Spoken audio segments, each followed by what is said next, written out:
Significantly, we received a phone call one day from Father Alex. Where are you, Father Alex? Right here, sir. There he is. He said, Jay, I need your help on a matter that's real important. Under the Ottoman mandate, when the new Patriarch of Jerusalem is elected, his election has to be concurred in by Israel, by Jordan, and by the Palestinians. The Jordanians have approved Theophilus III as Patriarch, and the Palestinians have, but the Israelis will not. Can you do anything about it? And we spent a week at the King David Hotel in Israel. And on the Sabbath, where you don't do business in Israel on a Saturday, we were received by Prime Minister Ehud Olmert in his house. He opened the door. We went inside and he looked at Jay and he said, "What do you want me to do about Theophilus?" And Jay said, "I think he's the best candidate, and I would ask the Israeli government to confirm him." Within 6 weeks, he was confirmed. So the respect that Jay commands around the world, and before the United States Supreme Court, he's argued 13 cases in the United States Supreme Court, and I think we only lost one, and shouldn't have lost that. You can't win everything.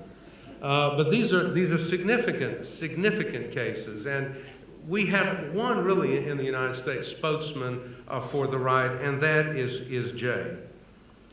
Jay is going to talk about removing obstacles through the European Court of Human Rights and other institutions, and he brings together these two traditions that, like I say, in some sense, I feel like I embody. Not necessarily am, but I always think of the epic, the Yanis Akritis. Your Eminence, you'll know about the Yanis. He came from two cultures, both a Muslim culture and a Christian culture. And this idea of dialogue, which Jay welcomes and has always promoted, and a dialogue I think is very important. But I always think when we talk about dialogue, several years ago, Pope Benedict XVI went to his old university in Regensburg, and he called for a dialogue. And who did he quote when he asked for a dialogue? None other than the Emperor Manuel II Palaiologos, who, as a vassal of the Sultan in Ankara in the 13th century, asked for a dialogue with his captor on matters relating to religion. And when the Pope said that, our friends on the Islamic side went crazy. They don't know history and they don't read history, and it's Byzantine history where it all starts. And I am so happy when I heard the Metropolitan say that he heard the call to prayer in the background of the Patriarch's address. That's fine. I want to hear it too, but I don't want it to blot out what the Patriarch has to say. You understand? Pan, metron, ariston. Cohabitation, living together, coexistence, but not to the exclusion of the two cultures. And so, at this point, I would like, and I think he's going to shake up this assembly, which I think would be good, to introduce my friend, Jay Sekulow.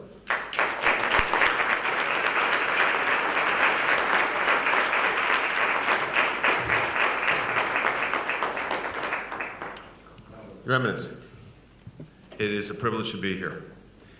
Some of you may have heard me speak in the past, and I've often talked about, as Andy alluded to, a little bit about my grandfather's, on my father's side, pilgrimage to the United States. As a Russian immigrant, when Russian Jews were being persecuted, he arrived in Ellis Island, became a fruit peddler in Brooklyn, New York, and his grandson gets to argue cases at the Supreme Court of the United States and the International Criminal Court in The Hague. That's a great story. What you don't often hear me talk about, but I'm actually for the first time going to do it because we're in Berlin, is my mother's side of the family. And the reason I hesitate to talk about that is not that I'm embarrassed, because I'm certainly not. I'm very proud of my maternal grandparents and their family. But this particular place that we're in, this country that we're in, had a dramatic impact on my family. My mother's mother, my grandmother's maiden name was Fuhrer. My grandfather's, my mother's father, his name was Wortmann. They were German Jews. They had left well before the Holocaust, that side of my family. But their relatives, my cousins, great aunts and great uncles, never left Germany. Which is not actually true. They did leave Germany, but it was not of their choice. And when they left Germany, they left in the ashes of the Holocaust. So this is a very important time for me personally. I remember when George was doing the introduction and his cousin, the Metropolitan, was there, and you're saying, George, it was an emotional time for you. This is an emotional time for me. I, at one time, had made a promise to myself that this would not be a country I would visit. Nothing against the country or the people, by the way. Just the historic background that my family went through. And I think when I came to Berlin, though, I was not only thrilled, but the first sight I saw when we pulled up to the hotel was that Star of David from the Brandenburg Gate. I took that picture, put it up on Facebook, and then I sent it also to my father. My mother's passed away a number of years ago. And I said, here it is, the irony of ironies. But it does tell you that God's in control of the universe. And Andy and I had the pleasure this summer of serving as visiting fellows at Oxford University and Harris Manchester College. And I began a passionate study of the British diplomat Benjamin Disraeli, for a couple of reasons. Very appropriate to this, I might say, in a couple of contexts. Number one, Disraeli, unlike his European counterparts, when there was conflicts between the Russians and the Ottoman Empire, Disraeli backed the Ottoman Empire. He was more concerned about problems under Russian control at the time in the Tsars than he was about the Ottoman Empire. We also share something else in common. Disraeli is Jewish by birth, or as he would say, Jewish by race, Christian by creed. I wouldn't quite say it that way in this time, but we would certainly share the same philosophical and theological base. He had a motto: nothing is too difficult for the brave. And I want to commend Your Excellencies, Your Eminence, Archons, because you've been brave. You've been brave in the stands you're taking for the patriarchate, for the ecumenical patriarch. You've been brave in the positions you've advocated. But the bravest is actually the ecumenical patriarch himself. As I often tell people when they first meet me and they'll say, we really appreciate what you're doing and appreciate the stands you're taking. I said, you know, I'm the lawyer for the stands that we take. The person that's really paying the price for these stands that they take are the clients. And if we were to view the relationship between what you all are doing, which is a great thing, but what the ecumenical patriarch finds himself in is very different. So we have to understand, I was sharing this with the judge, about timing.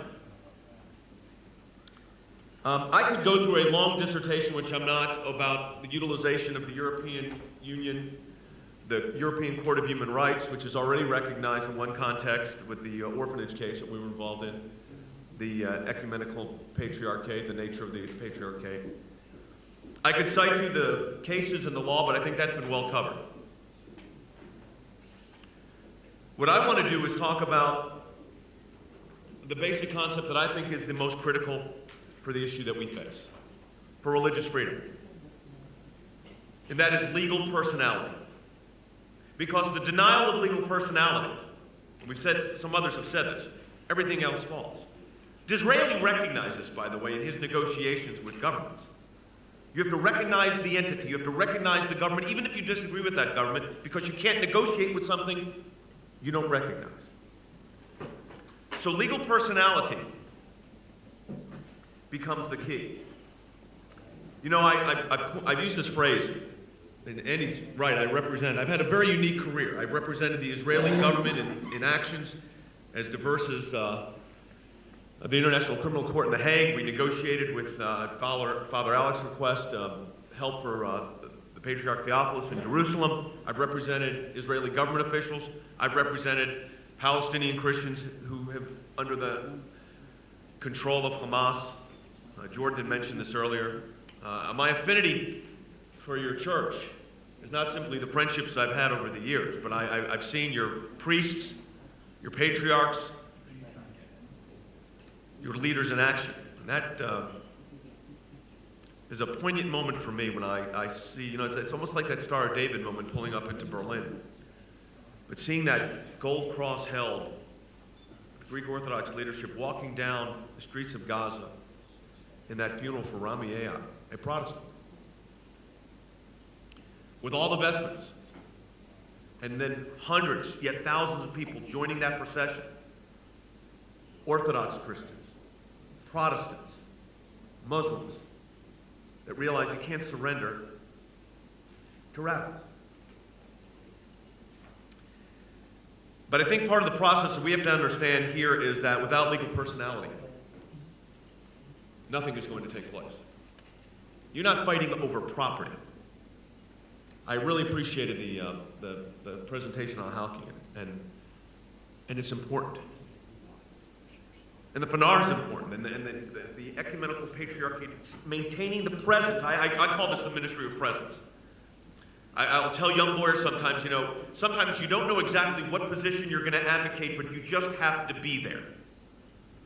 And in the Middle East and in Europe as well, they have the Ministry of Justice and the Ministry of Labor and the Ministry of Foreign Affairs, and I call it the Ministry of Presence. Sometimes just being there is a statement. You're not fighting for a piece of property. You're fighting for a sacred space. You're not fighting for the Greek Orthodox Church. You're not fighting for the church, for the Christian church. It's broader than that. It is a statement to the world. The idea, and I find this complex, I think is the right word, that a church as old as the Orthodox Church, tracing to the apostles, who preached in the very country where we now have this legal, political, and even theological problem with legal personality.